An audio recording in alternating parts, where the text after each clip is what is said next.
আজকে রান্না করব আমি মাছ, কাতলা মাছ আছে এখানে। মাছটা আমি আলু দিয়ে কাঁচা টমেটো দিয়ে রান্না হবে।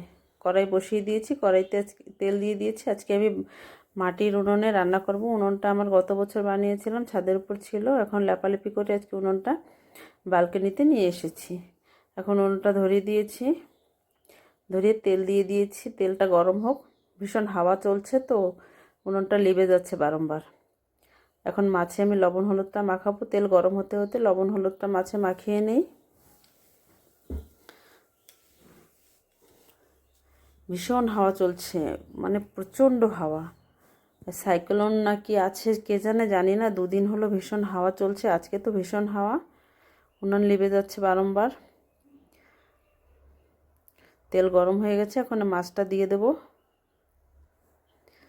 এখানে 5 পিস মাছ আছে, বড় বড় মাছের পিসগুলো। মাছটা এখন ভালো করে ভেজে নেব আমি।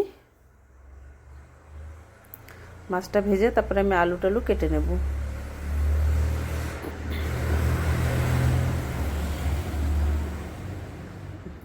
এখন মাছটা আমি এক পাশ উল্টিয়ে দিয়েছি। এখন ভাজা হতে থাকুক, আমি এদিকে আলুটা কেটে নেব। যে আলুটা আমি ছুলে নিচ্ছি, একটা আলুই দেবো তরকারিতে। একটা আলুতে হয়ে যাবে, আলুটা বড় আছে।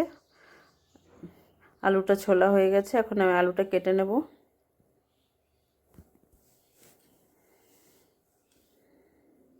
আলুটা আমি লম্বা লম্বা করে কাটবো। বাইরে রোদ্রে রান্না করতে ভালো লাগছে। সবসময় তো ঠান্ডা ঘরের ভিতরে রান্না করি, আজকে রোদ্রে ভীষণ ভালো লাগছে রান্না করতে। সব গুছিয়ে গেছিয়ে নিয়ে এসে তারপর রান্নাটা বসালে ভালোই হয়, রান্না খারাপ হয় না। আলুটা কাটা হয়ে গেছে, মাছটাও আমার ভাজা হয়ে গেছে। এখন মাছটা আমি নামিয়ে নেব।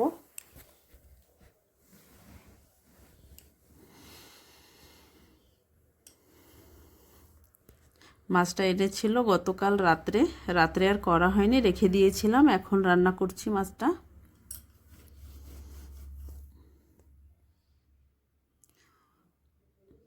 এই যে মাছটা নামানো হয়ে গেছে।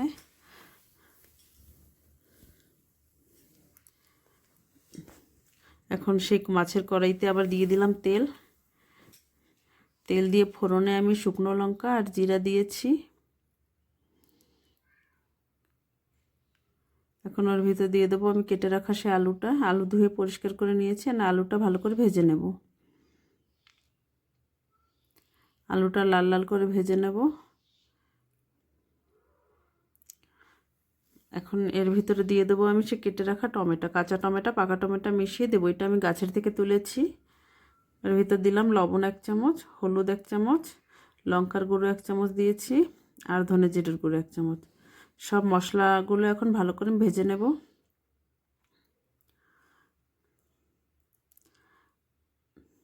মশলাটা ভাজা হয়ে গেছে, এখন দিয়ে দিলাম ওর ভিতর জল। জলটা আর গরম জল দেওয়া হয়নি, আমি নর্মালি জল দিয়েছি।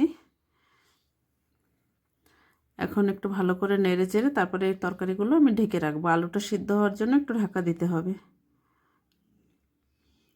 এখন কিছু সময় ঢাকা থাকুক।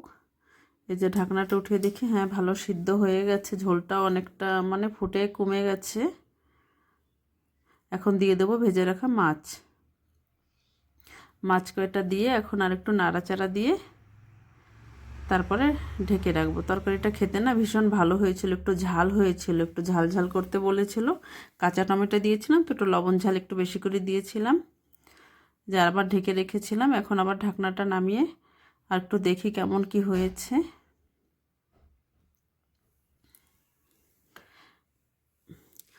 মাটির উনুনে অনেক দিন রান্না করা হয় না, তো অনেক দিন পর রান্না করছি। এখন মাঝে সাঝে শীতের দিন মাটির উনুনে রান্না হবে, পিঠা পায়েস করা হবে। এই যে তরকারিটা দেখো হয়ে গেছে প্রায়, অনেকটা সুন্দর হয়েছে দেখতে। যেমন সুন্দর হয়েছে খেতেও তেমন দারুণ হয়েছিল খেতে। এখন নামিয়ে রাখলাম, তরকারিটা হয়ে গেছে। ভিডিওটা ভালো লাগলে একটা লাইক কমেন্ট শেয়ার করে দিও।